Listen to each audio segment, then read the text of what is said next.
What's up, boys? This weekend was wild in an absolutely good way. And I thought I'd start something new and just kind of do an off-the-cuff weekly review. You know, on Wednesday, Helldivers 2 dropped a new patch, The Heart of Democracy. And, you know, now you're fighting the Illuminate right in the streets and the skyscrapers of Super Earth. It's an absolutely crazy wild time. You know, I think we all know about the crazy mix-up they had with the PlayStation Network sign-in when the game first dropped. And I mean, player numbers absolutely cratered. And I think they really fumbled a good opportunity. They were building a great community. There was so much stuff going on with that crowd. It was awesome. And then Arrowhead, I don't really know what they were doing, right? Like that whole game, the whole point of it is like a power fantasy. And then they started nerfing everything. Everybody kind of just lost interest. Well, dude, this Heart of Democracy, on Wednesday, they had 164,000 players. And then all weekend, the player count was over 100,000. They were the top played game on Steam. It was crazy. For any of you guys who haven't played Helldivers 2, one of the craziest things about it is that like even just the regular gameplay can be some of the most cinematic battle scenes you've ever seen. The way they do the lighting, just the way everything happens, you can get into the heat of battle so fast. And then you just start ragdolling all over the map. Dude, it is a blast. I love playing this game. So yeah, I rocked a few hours on that. And like the best thing now is that you got weapon customization and weapon upgrades. So instead of nerfing it, now the weapons are getting more powerful. It's great. You know, I've been playing a ton of Clair Obscur Expedition 33, about 20 hours already into that game. And I was planning on playing more of that this weekend, but Helldivers kind of took it over. So I still got about an hour into the Clair Obscur. I'm on the visages, battling those masks, the different masks of emotions and stuff.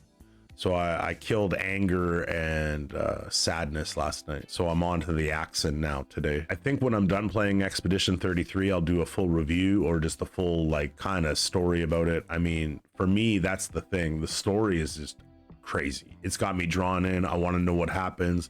All the characters are so engaging. Like I'm actually invested. I likely would have had more time for games overall this weekend, but I wanted to reorganize my comic storage. I'd fallen really behind. I couldn't get out to the store. You know how it is, man. Like you got kids, you got job, everything. You're just juggling all these different responsibilities, trying to get out to get supplies. Sometimes it's only an hour drive. 2 kids under 3 in the back in car seats for half an hour there and a half an hour back sometimes be an absolute disaster.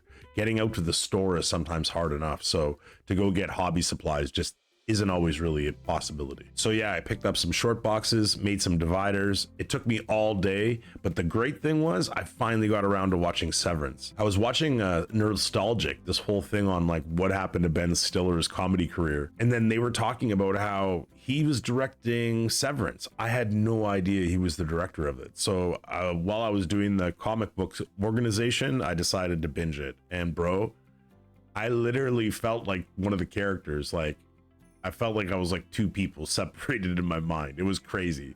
That show is mind-bending. I finally understand why it's been so popular, and I'm so glad I started watching it. Now I gotta watch season 2. And dude, I am so excited to finally get a couple more of these superpowers, DC superpowers. I also got this Silver Age McFarlane 6-inch figure. Bro, this is like, I've been waiting a while for Superman. There just haven't been, none of them have really called out to me. You know, a lot of people were going crazy for the 78 Superman with Christopher Reeves. You know, Christopher Reeves was my Superman growing up. When I was a kid, I had tons of his posters on the wall, and that sculpt just did not make it feel right. It almost felt like the alcoholic Superman, dude. It was just, I did not like it. I didn't understand anything about that. And it didn't look like Christopher Reeve. So this one, I felt like the proportions were finally right. A lot of times on Superman, I don't know what it is. McFarlane has these massive hands on them or like a weird size head for the body. But this one's just perfect. I love the hair. I love the look. The square jaw looks badass. It looks like just jumped right off the comic. And I felt like the uniform really popped on this one too. So yeah, I think I'm going to do one of these every week. Just kind of, you know, comics, gaming, media, whatever I got up to. Sometimes it'll just be family stuff, you know. I'm hoping soon the girls will be up to watching movies too, but you know, right now it's just Pink Fong and Miss Rachel, so I don't think you boys want to see anything about that. So what'd you guys get up to this weekend? So have you played anything new? If you guys are playing Helldivers 2, let me know down in the comments so we could link up and maybe get a group going. What about you collectors out there? Any of you guys got any comic storage hints, any solutions, any new figures? Let's start a conversation. Let me know down in the comments. So like I said, There'll be more on Clair Obscur soon. Thanks so much for watching. Hit that like button, subscribe for more. I'm out. Peace.